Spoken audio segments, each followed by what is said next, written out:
Well, we turn now to that vote in the House of Commons as MPs voted to pass an amended version of the NDP motion on the Israel-Hamas war. The Liberals moved the amendment late in the night, changing some key points on the motion, including no longer calling for the government to officially recognize Palestinian statehood. The surprise changes spurred more debate, delaying the scheduled vote for hours. We find ourselves today in literally the 11th hour of the debate, a massive change to the motion. This was tabled after the entire debate had concluded. How could you have such a substantive amendment that nobody has the chance to see or debate at all? This sends a poor message to our peer nations, and Mr. Speaker, this should be ruled out of order. Foreign Affairs Minister Mélanie Joly says the government was able to find common ground with the NDP on the motion and said the government is committed to following its calls to action. This is clearly the intent of this government to make sure that we follow what is written in this motion. And that is why we've worked very hard to make sure that we could get to a text where we could abide by it. I'm joined now by NDP Foreign Affairs critic Heather McPherson, who has been spearheading this motion. Heather McPherson, welcome back to the show. Thank you very much for having me, David. When we spoke for yesterday, you mentioned it had a couple of red lines in your motion, recognition of Palestinian statehood and the ban on military exports right at the top of that list. So why did you agree to vote for something that removed the immediate recognition of statehood? Yeah, you know, for me, we spent a lot of time working with community members. You know, we worked with Canadian Jewish individuals. We worked with folks from the Palestinian, the Muslim, the Arab communities. And we spoke to them about what they wanted us to do with this motion. And for them, they believe, they think that the statehood piece is important. It's still very, very important to me. It's something that I will continue to fight for. But what they needed to see is that the Parliament of Canada, that Canada's highest body supported the Palestine people, recognized that there is a potential genocide happening against the Palestinian people, and moved those things that were urgent. So the arms sales was a key example of that, making sure that no more arms can go to Israel, making sure that extremists from Israeli extremists are banned and sanctioned in Canada, making sure that we are using those international tools like the ICC and the ICJ, the International Criminal Court and the International Court of Justice, to hold Hamas accountable for the terrorist attack it did on October 7th, but also to hold the Netanyahu government responsible for crimes that they've committed against Palestinians. Okay, I want to talk about the arms exports in a second, but sticking with this question of the recognition of statehood, It was a red line when we spoke around this time yesterday, and then within a couple of hours, there's a compromise amendment. How do you go from red line to compromise in 120 minutes or so? You know, for me, it was listening to the community, and this entire process, the reason we brought this motion forward, the reason that we had a debate, which, by the way, is a historic debate. We have never debated peace in the Middle East between Israel and Palestine in the House of Commons of Canada. So even having this debate, for me, it was always making sure that we were centering those people who are most affected, that we were listening to Palestinians, we were listening to people who had experience on what is happening on the ground. You know, I met with doctors who talked about what they saw on the ground. I've spoken to human rights workers, I've spoken to humanitarian workers, just to make sure that we're listening. So for us, when we went back to the community and we said, we don't think this is going to go, you know, we had walked away. The New Democrats had walked away because we had not gotten the language that we needed to see. The community said, can you please move forward on those things that will help Palestinians right now? We have 13,000 dead Palestinian children that have been killed in this war. We have innocent people that have lost their lives in this war. The bloodshed needs to end. There are things the Canadian government can do right now that are urgent, and we have time to be able to move forward on the Palestinian statehood. I have a private member's bill that is in the House. I will be moving forward on that, making sure that we have those debates, we have those conversations. I have never understood how a government can say we support a two-state solution without recognizing the existence of two states. Okay, I want to talk about the military aid and arms sales, another core issue for you, because the original motion was very clear: suspend all trade in military goods and technology with Israel, which is very broad. It was amended to seize the further authorization and transfer of arms exports to Israel. That seems much narrower.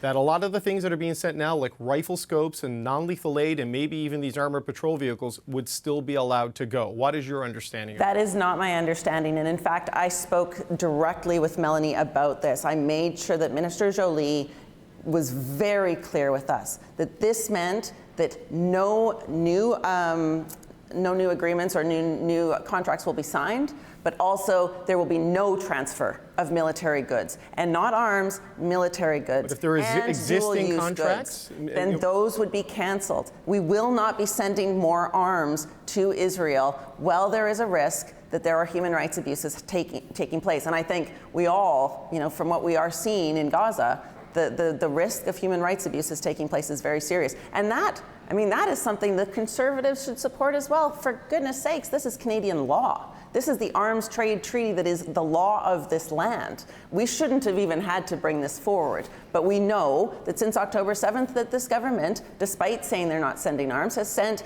over $28 million worth of military goods to Israel during that time. Right, but a lot of this would fall, not to get too granular on it, but the details do matter here. A lot of those would fall into the category of non-lethal aid. Now, I know a rifle scope makes a rifle more effective, and I appreciate the contradiction there, but it's not a rifle in and of itself.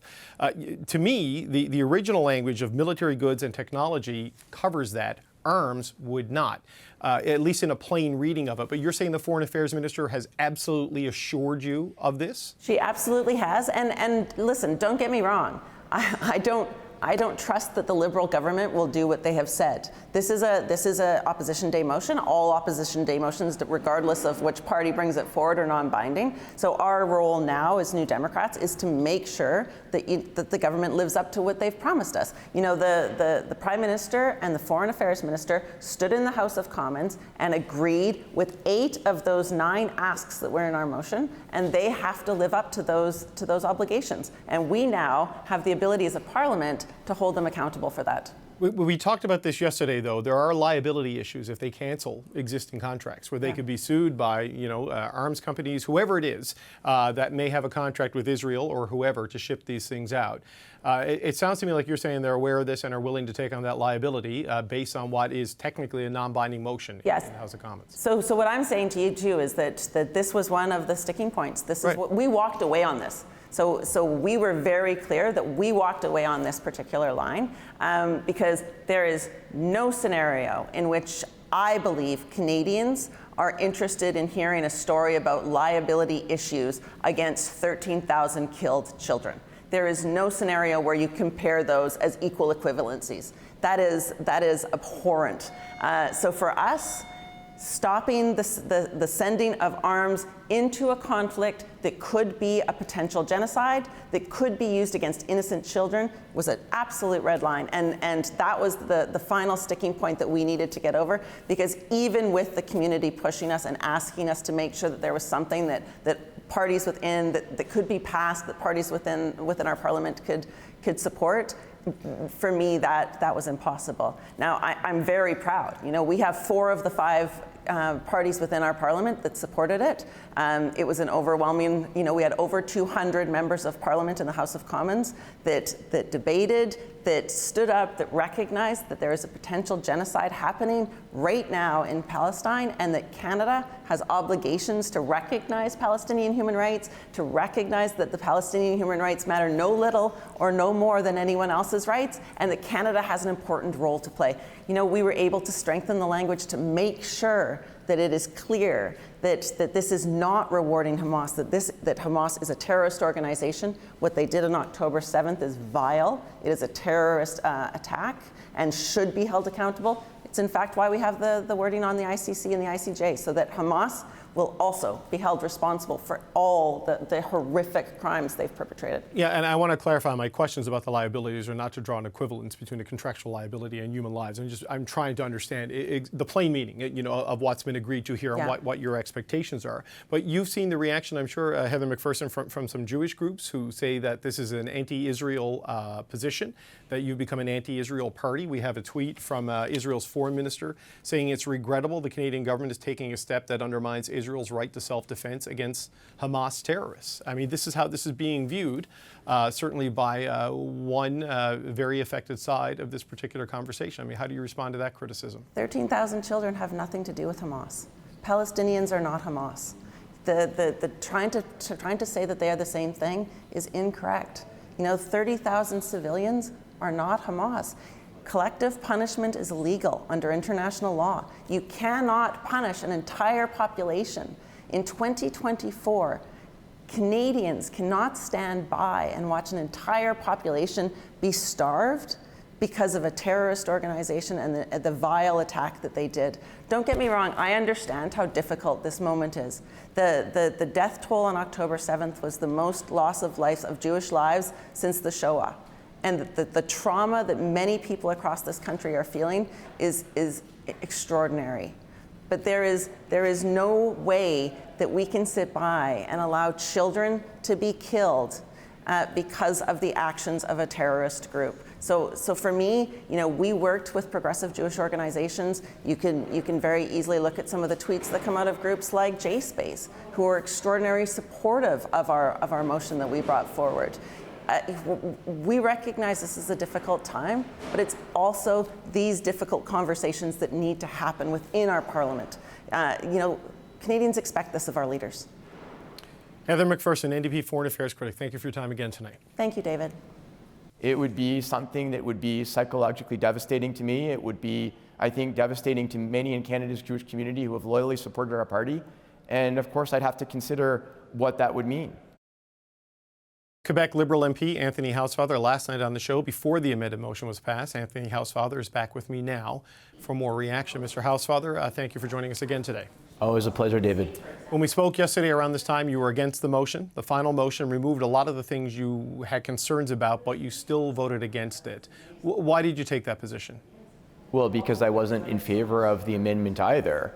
It made the original motion better, but it still created a weapons ban in terms of sending non-lethal weapons to Israel, which I completely oppose. Essentially what we're saying is that Iran will continue to ship weapons to Hamas in Gaza and Hezbollah in the north, and those will both terrorist organizations will fire on Israel. And if everybody followed what that motion suggested that Canada do, Israel would have no ability to respond. The motion talks about funding UNRWA on a continuous basis, and I don't support that. I believe that we need to provide more aid to the Palestinians. We need to work with our American partners to use other means, but UNRWA is a deeply suspect organization, and the report on UNRWA that we stopped funding for still has not been made public. So for a number of reasons, the way the motion was originally worded, it created a false parallel between the Democratic State of Israel and a terrorist organization, Hamas. And despite the amendments that made it better, it still started from the same faulty original language. So the entire tenor of the motion was negative. And for that reason, I wished we would have voted against it. That was what I had requested. And I voted against both the amendment and the motion. I have a question about military aid to Israel, because the language from the original motion says suspend all trade in military goods and technology with Israel. That's very broad and very clear what that means. The amended language is cease the further authorization and transfer of arms exports to Israel, which seems more specific, more narrow. But I had Heather McPherson on the show off the top, and she says she was reassured by the Foreign Affairs Minister, Melanie Joly, that means existing contracts get canceled, non-lethal aid stops going to Israel. That could be the rifle scopes, that could be the armored patrol vehicles they're looking for to buy from Rochelle. What's your understanding of the implications of that language and whether it's going to be adopted by the Foreign Affairs Minister? Well, again, this is one of the problems when you get an amendment that is tabled in the House of Commons 5 minutes before debate ends. So what essentially happened was last night, we were finishing the debate at about 7:20 in the evening, and this motion was tabled by the government, which is a long and comprehensive motion, at about 7:15. It stopped being my friend and colleague Marco Mendicino from Eglinton Lawrence, who really should have spoken to the motion because he was supposed to speak at the time, and he really wanted to speak, and giving everybody no opportunity to actually debate what was in this amendment, which to some points made extensive changes to the original motion. And that's in a parliamentary way, I think is not the right way to proceed. So I have no way of interpreting what it means. I've not had a chance to study it or ask lawyers what that language would mean. And I certainly wasn't party to conversations that Minister Joly would have had with Ms. McPherson. Right, but so you haven't had any explanation? I realize this is just a motion. Sorry, I called it a bill earlier. That's not correct. It's a motion. It's not necessarily binding on government. But Melanie Joly said they intend to abide by it and seems to have given assurances to Heather McPherson. What have you been told? For example, you can't, these are private contracts, right? They're not contracts. The government of Canada ships no arms to Israel. All the government of Canada does is issue permits to companies sending non-lethal aid to Israel, or non-lethal, trade goods to Israel. You cannot force a private company to cancel a contract with an Israeli company. You can say we won't issue the permit, but you certainly can't cancel the contract, which is the language that you're saying Ms. McPherson used, or the minister is alleged to have used. And I did speak with Minister Blair about it, and I don't believe that was necessarily his take on what it meant. But again, I have absolutely no idea what happened in this private conversation between the minister and Ms. McPherson, or what legally those words mean, because I've not had an opportunity. We had 5 minutes before the vote to examine it. No, I have the same challenge, because I read this as a watering down of the initial language to something far more explicit that may not actually stop what is the ongoing practice in Canada right now, which would allow non-weapons to be exported, is how I read it, but she says it's different, and you say you have no clarity on that either. I do not, and again, I had no opportunity before the vote to attempt to gain clarity on it. So, Mr. Housefather, when we spoke last night, and I can hear it in your voice now, you're obviously having a very difficult time with this. I watched your scrum with reporters earlier today, where you said you're reflecting on your future and feeling that, after this, what happened last night, it's become less clear to you whether you belong in this party. I mean, where are you in your thought process, in your reflections right now? Well, I'm just going to take time to reflect on it. What happened last night was deeply impactful to me. I felt very isolated, and I think that's me as a representative of Mount Royal, but also as a representative of Canada's Jewish community, which, as I mentioned in my speech yesterday, 95% or so believe in our relationship with Israel and our Zionists, and all of Canada's major Jewish organizations have voiced their deep disappointment about this vote, and again, it was an NDP Opposition Day motion that our party easily could have voted against. In 2015, David, the Prime Minister came to my riding and came to a synagogue in my riding and did a town hall meeting with me, where he told my population, which is something I've repeated in each election since then, that there will be no daylight between the Liberal and Conservative positions on Israel. The only difference is we won't use it as a wedge issue within the Jewish community, which I deeply appreciated. And for the last 7 years, I've always felt very strongly that that was the case, that we were a strong friend and ally of Israel. I had no reason to doubt that, and nor did my population, on the vast majority of issues.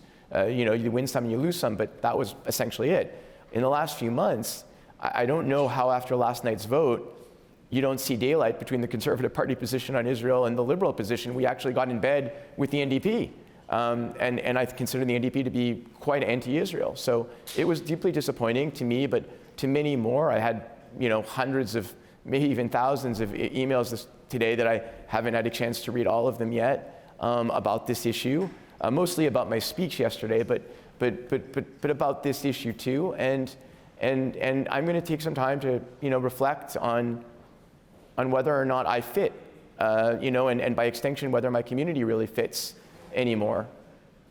Where do you think you are? Are you closer to staying or closer to leaving? Oh, right now I am a member of the Liberal caucus, yeah. Right? I'm not going to get pushed out of a party that I've been part of for that many years without considerable reflection. Mm-hmm. But I do have to say that what actually drove me, I would have had this reflection anybody, but what drove me the most to the point that I'm at now was the standing ovation that my colleagues gave to the NDP sponsor of the motion. Why was that moment so difficult for you? Because my colleagues were all aware that myself and Marco Mendicino and Ben Carr had voted against the motion. They certainly knew how strongly, at least Marco and I, felt about what had happened. And yet, knowing how we felt, they still got up and gave an ovation to somebody who put forward what I believe to be a terribly anti-Israel motion, one that equated Israel with a terrorist group, Hamas, in my view, in the way the original NDP motion read. And so that made me really think. So it was less applause for Heather McPherson, and you felt more like applause against you and Mendicino and Carr in that moment? No, I don't feel that. I feel that they were applauding someone who put forward a terribly anti-Israel motion with the understanding that some of their colleagues would have very deep feelings about that. The Israeli foreign minister has issued a tweet saying it's regrettable the Canadian government is taking a step that undermines Israel's right to self-defense against Hamas terrorists. We've seen statements from Simon Wiesenthal, from CIJA, from B'nai B'rith condemning this. You talked about the Prime Minister going to a synagogue in your riding, saying there would be no daylight there. How do you think that he is viewed right now by the majority of Jews in Canada after what's happened in the last few months? I mean, I think the Prime Minister would tell you himself that he's managed to, certainly have most of the Jewish community, the substantial majority of the Jewish community, very unhappy with the government. I mean, I don't think that's you could have said that until yesterday with most of the Muslim community too, probably still is. We've managed in a way to have two sides that are very passionate about an issue, and the approach that has been taken has alienated both sides, and certainly on the Jewish side, yesterday's vote only served to exacerbate it, for sure. We've heard from some of your caucus colleagues today, just as a final point, that they say they value you as a member of caucus and appreciate the difficult position you found yourself in over these past weeks and months. I know you've expressed your disappointment with yesterday, with the ovation, with the vote. Has anybody reached out to you and tried to reassure you since you've made your feelings known about your displeasure with what happened last night? Oh, I mean, of course. I mean, again, most of these people are my friends. I will never have a bad word to say about the Prime Minister, about the Prime Minister's staff, about the members of my caucus, about anybody in the Liberal family, right? I consider most of these people my friends, regardless of these reflections or any decision I ever end up making. And many of them have reached out, and I deeply appreciate it. Well, Anthony Housefather, we appreciate you joining us again. And when you've concluded your reflections, please let us know, because we'd love to have you back when you make up your mind.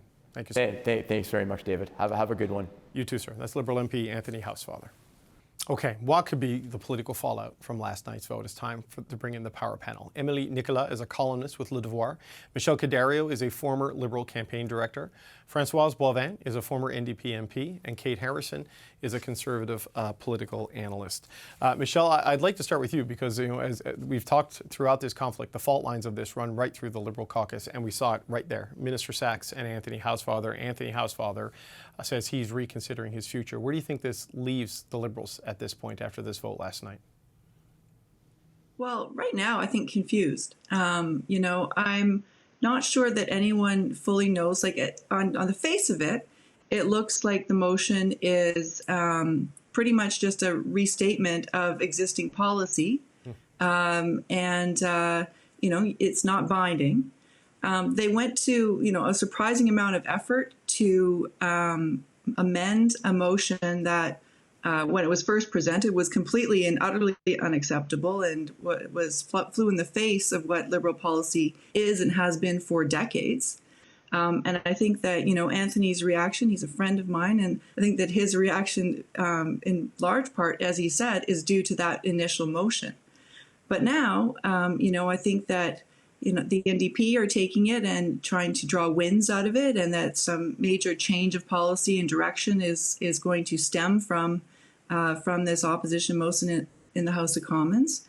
It seems that ministers aren't quite sure what exactly it does mean, and certainly Anthony hasn't had any kind of a briefing on the more of the substance. So, it leaves me with a lot of questions. I don't understand politically why they did go to so much trouble to amend such a motion. And if they wanted a motion on the floor, not just draw something up when they could, that was much more a statement of government terms. So I think that, the story is still to unfold, to be honest. Right.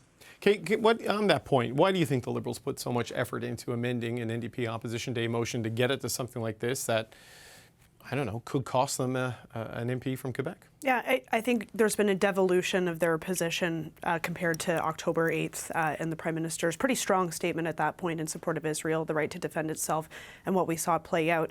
Admittedly, the rationale as to why to choose this motion is confusing. They could have absolutely voted against, to Mr. Housefather's point, tabled their own that's much more in line with existing policy.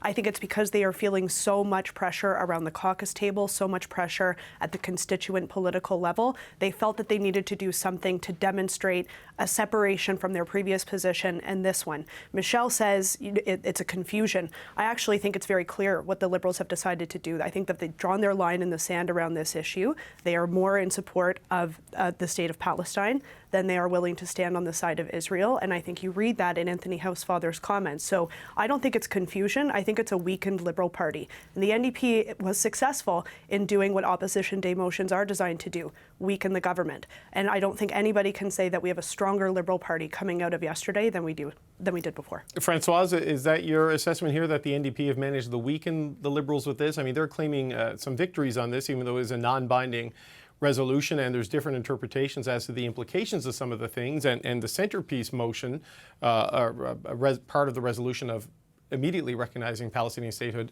it went away. I mean, what's your sense? Well, it's, excuse me, it's certainly the way they're playing it out. At the same time, I've been an MP. I've seen Opposition Day motion. This is a day all about the opposition party that is presenting the motion. And it became not the NDP day, it became another liberal drama. So on that front, maybe we can all say that the NDP succeeded at, excuse me, at making the Liberal not too sure. I can just imagine an emergency cabinet, the back and forth to the members. What the Liberals had to say to the NDP to accept, to amend. Something, by the way, guys, I've never seen throughout my years. An opposition day motion, which is owned by the opposition party, being amended in such a way that you barely recognize the initial motion.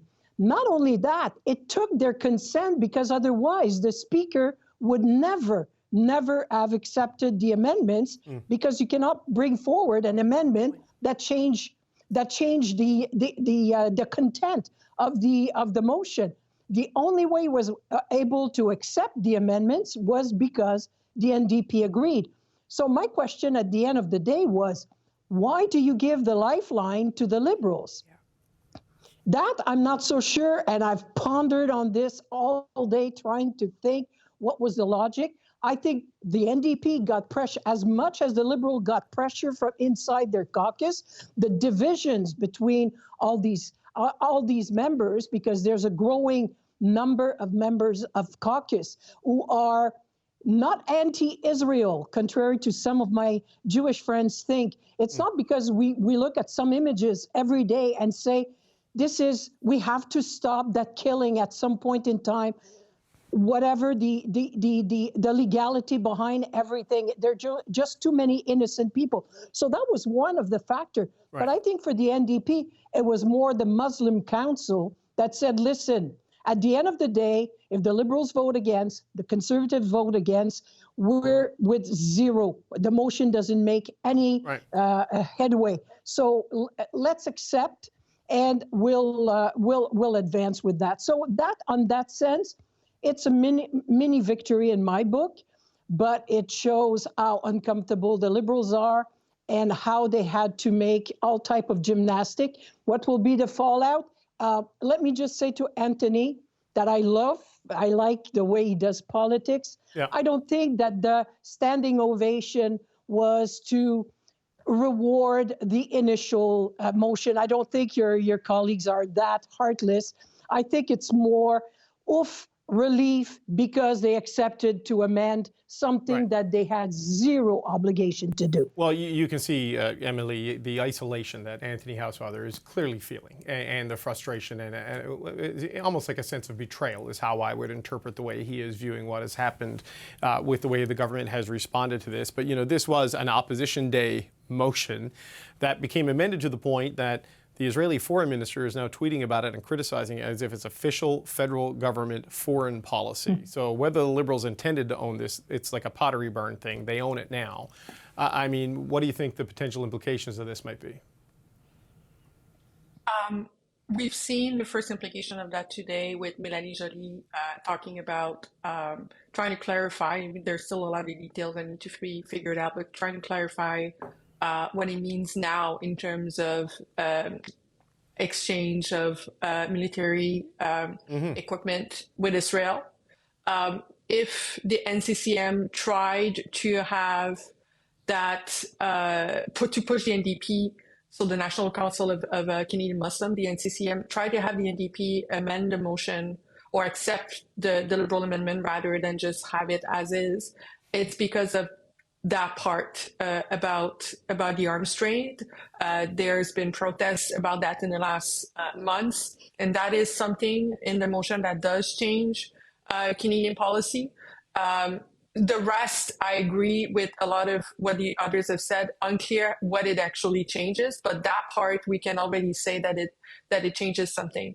Now, the Israeli Defense Minister was also calling directly the Prime Minister yesterday ahead of that vote, trying to push the Liberals to do something about the motion that was just passed. I don't remember a time where you had a foreign minister calling the Prime Minister about a motion on Opposition Day.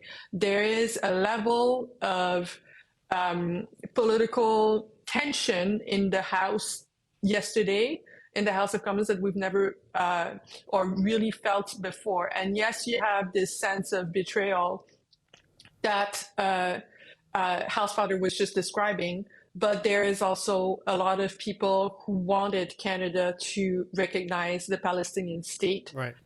There's already 140 countries in the world who recognize the Palestinian state and wanted Canada to join, who also feel betrayed by the accommodation that the NDP did yesterday, and do not see that the compromise that was reached was worth it. And so there is people who feel divided, and within the Liberals, there are people who are not necessarily NDP MPs themselves, but certainly NDP supporters who feel disappointed with the NDP. And there are obviously also people who are very pro-Israel within the Conservative Party, but also outside, even in Israel itself, who also feel disappointed by what happened last night. And so nobody's happy. And I don't think anybody in Canada has been happy on this issue for the last 5 months. And it was only a matter of time before the divisions that we've been seeing in this society reached the House of Commons in the way that it has reached the House of Commons last night. But really, it's something that is dividing lines across Canada. Of course, it's also happening across party lines in the House of Commons. And it's not just the Liberal policy that has changed. It's Gaza that has changed, right? Mm-hmm. There's been 30,000 people dead, a hospital, university destroyed. Of course, that earthquake that happened in Gaza in the last 5 months is bound to eventually have an impact on how Canadians see this, and therefore also how the House of Commons reacts to this. Those are all very good points. And Michelle, I wonder when you look at that sort of analysis that supporters of Israel are angry about this, but yet the motion in many ways has changed to the point that it's either unclear or it moved away from that official recognition of the Palestinian state, and supporters of that position are undoubtedly disappointed in this compromise. What was the value of this, other than inflaming this and creating another fault point, within Canadian society on this issue, and in Parliament and inside the Liberal caucus? Any other issue, I'd make a glib comment, but I can't on this one. I don't understand, to be honest. I do want to be clear, though. What the motion does not in any way change the Liberals' position in terms of the right of Israel to exist, the right of Israel to defend itself, and the support of a negotiated two-state solution. It also calls upon Hamas to lay down its arms and to release all the prisoners. None of that has changed. That remains true to what the Liberals have stood for. That it remains true to what Canada has stood for on the world stage for a very long time. Now, all that being said, there's a lot of language in there that it's incomprehensible right now. It needs to be clarified. It's not great that other countries are calling in and trying to find out what this is, and it's also an incredibly odd way to change government policy, if that indeed is what the government is doing. So for the life of me, I don't understand what they were hoping to gain out of this. And now I think that they've got, a whole lot of work to do to try and iron this out. Now, if their intent in the first place was that they were going to move down a path of trying to change some parts of government policy, again, I think this is a bizarre way to roll that out. I think you could have done it in a much cleaner way and briefing a whole lot of stakeholders and your caucus ahead of time. Well, so, I'm skeptical. Yeah, no, but that's a very good point, because like Kate, we have the NDP Foreign Affairs critic who interprets it one way. We have Anthony Housefather interpreting another way, who says it was explained to him differently by the defense minister, Bill Blair. I have one reading of the language. I don't know what your reading of the language is when it comes to the arms issues, but it looked to me like the NDP had that part of the resolution also watered down last night, but they're now claiming it as a victory because of what they've been told, how it will be implemented by the Foreign Affairs Minister, and that is a weird way for the Cabinet Minister to announce policy. Yeah, and to not, conceivably brief those of her immediate colleagues that are most likely to take umbrage with the emotion and describe to them in painstaking detail what exactly it means. I think Melanie Joly owes that to her caucus colleagues rather than to Heather McPherson. But I'm left to Michelle's point, wondering who is winning out of this arrangement, because the Liberals have created that division within their caucus colleagues, like we saw through those tortured comments, I think you said, through Anthony Housefather. I think that's a good way to describe it. But for those on the other side of this issue, it is a watered down motion. It's not going as far as the initial NDP motion did. So I'm not sure where the Liberals will be able to claim victory or claim credit. I think this was more about satisfying immediate political needs that they had to around the caucus table, as opposed to taking a long-term view. So, Françoise, I have texted Melanie Joly's office seeking clarification. You can't see it, but there's a series of screens up there, one of which is a camera outside the cabinet room where cabinet is meeting right now. What if she says it's not what Heather McPherson thinks, like that it is existing arms contracts have to, like there is so much uncertainty here, can anybody credibly claim that they accomplished anything with this? Because it all depends on an unenforceable motion being adhered to by a cabinet that is not technically beholden to the NDP on this. Well, I suspect that Melanie Joly, with the experience she has right now, she's starting to really talk like a diplomat, which means saying lots of words that most of the time we're not so sure of what exactly she is saying. And that's the type of answer you'll probably get on the very specific question. Here's what McPherson said. Do you agree or not?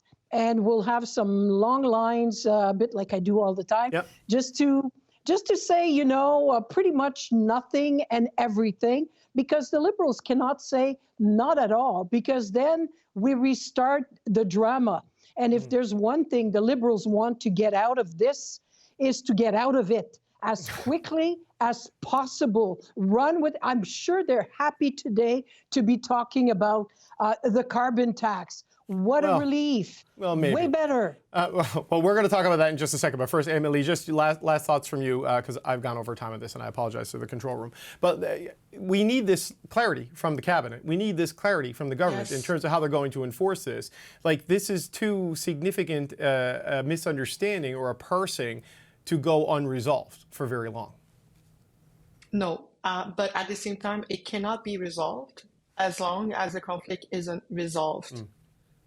Itself, because once again, the position of the Liberals has been shifting from demanding no ceasefire to demanding a ceasefire to creating a program that was capped at 1,000 people, and there's been criticism because nobody's actually been able to enter the country with that program for Palestinians fleeing Gaza with family in Canada, and that there is some language in that motion about increasing that cap. There's a lot of issues, there's a lot of failures that are evolving as the situation in Gaza is evolving. So when I hear we want to put the issue aside and have it solved, the UN is now warning that 1 million people now are at severe risk of starvation. So if we're starting to see images, and we're already starting to see images of people starving to death, children starving to death, but if we're awash by images of children starving to death, families starving to death, that is also another political shockwave that's going to come to not just Canada, but also the United States, and also have an effect on change on policy. So, it's maybe change for a couple of days, but as soon as there's something that happens over there that shocks people's imagination, it's bound to have that file come up again in a way that's yet going to be very, very emotional. And so as long as the issue isn't solved over there, it's going to keep impacting communities in Canada, and there is no way for that to just be off the radar and just use another domestic issue as a way to, bury that fire. That is not such an issue. This is not business as usual. No, I would agree with you, and just let you know we're watching Cabinet, and we'll bring you any clarity we get when it breaks up.